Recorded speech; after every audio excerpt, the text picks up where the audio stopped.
a indústria brasileira perdeu um pouco de participação no PIB e para a gente realmente voltar a ser um país com crescimento mais forte, mais constante, nós precisamos recuperar a indústria brasileira. Pois é, mas é surpreendente. Os juros do Brasil estão muito altos, sabe? É um negócio maluco, né? Isso não se sustenta a longo prazo. Quer dizer, eu acho que esses juros elevados pode estar prejudicando o nosso investimento futuro, principalmente na indústria, né? Oi, eu sou o Márcio Gomes e este é mais um episódio do EsferaCast. Nosso entrevistado de hoje é Rubens Menin, chairman da MRV Construtora, da CNN Brasil e do Inter. Rubens Menin, empresário, muito obrigado pela sua presença no nosso podcast. Aliás, é impossível não começar uma conversa com você sem perguntar sobre essa variedade, diversidade tão grande de negócios. Como escolhe os negócios onde o senhor entra e, principalmente, como controla, como participa ativamente de cada um deles? Márcio, interessante, né? Eu falo sobre isso que nós vamos conversar agora, sobre o Brasil.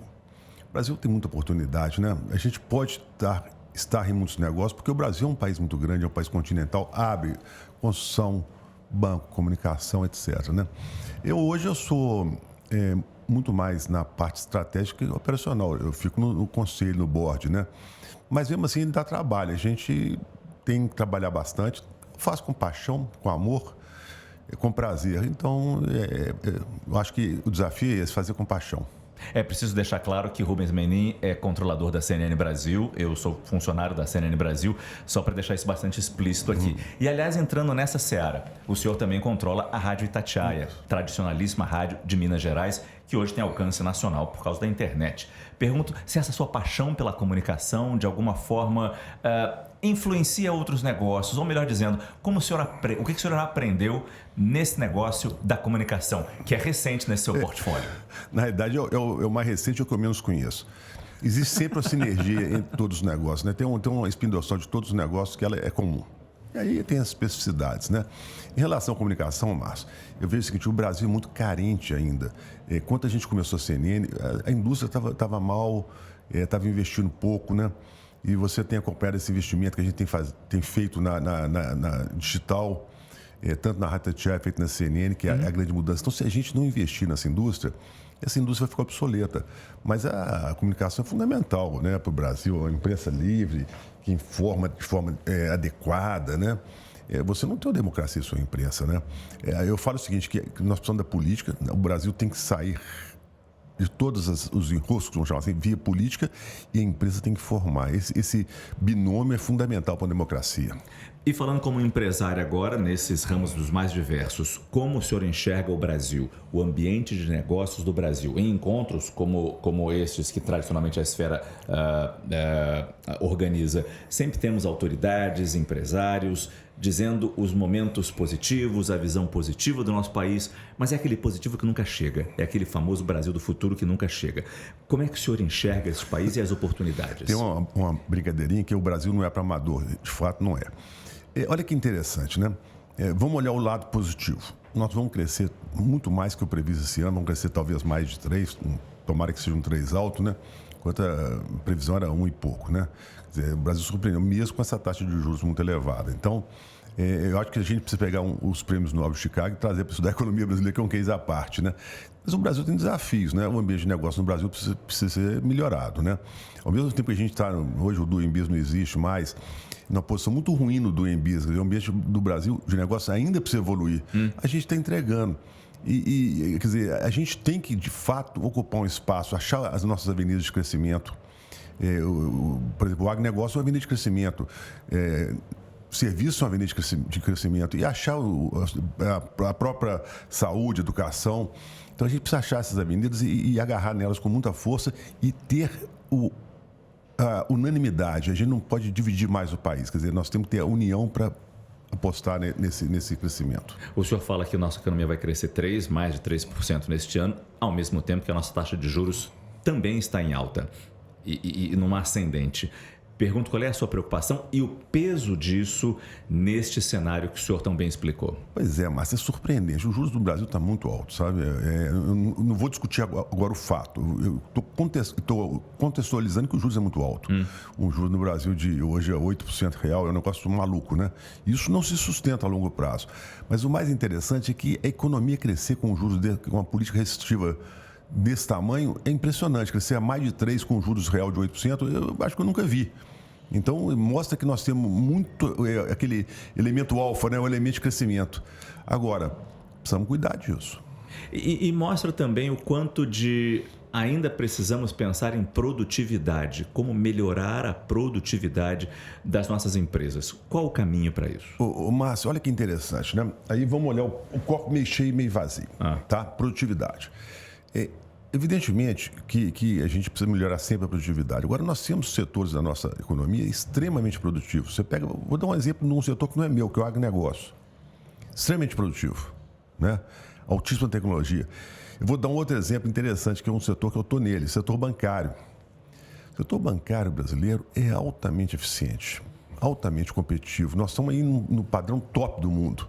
Então, nós temos setores da economia brasileira extremamente competitivos. Agora, evidentemente, que temos outros que nós vamos melhorar, né? Por exemplo, eu acho que a indústria brasileira está precisando melhorar. A indústria brasileira perdeu um pouco de participação no PIB e para a gente realmente voltar a ser um país com crescimento mais forte, mais constante, nós precisamos recuperar a indústria brasileira. E depende de investimentos de governo, depende de projeto de governo, depende de visão de governo para isso? Visão de governo, sim. Investimento de governo, não. Eu acho que não é necessário. Eu acho que, por exemplo, é muito mais importante para o investimento na indústria uma taxa de juros menor que um apoio, que um subsídio governamental, né?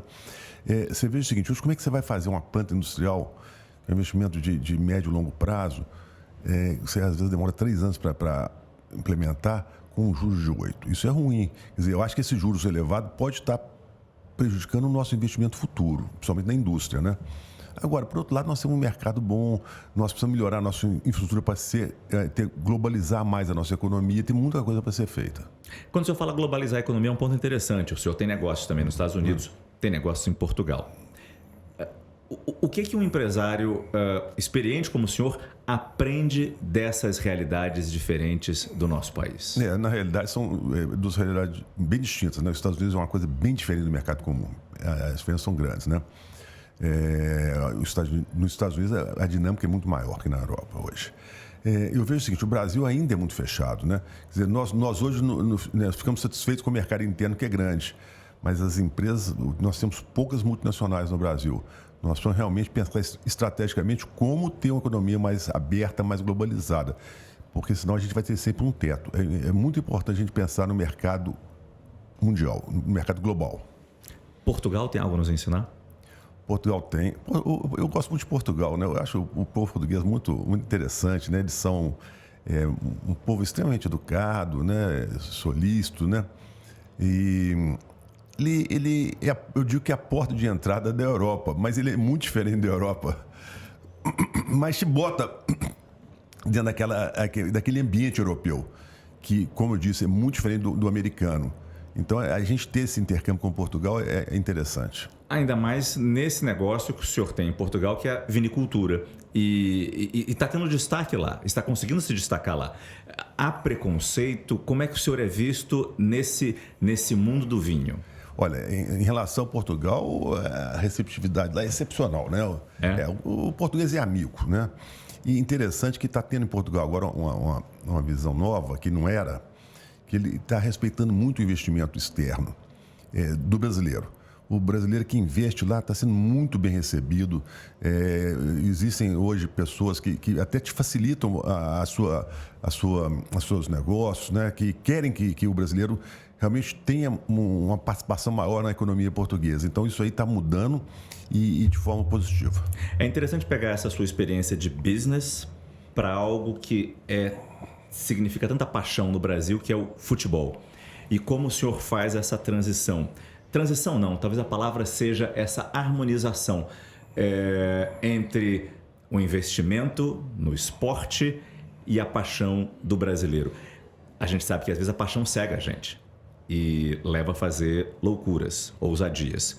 Como é que o senhor vê o investimento no futebol brasileiro? O senhor que também é controlador do Atlético Mineiro. O futebol é outro mundo, né? Nós tentamos fazer ali, como empresa, hoje a SAF do Atlético é uma empresa, todo aquele racional de qualquer empresa, né?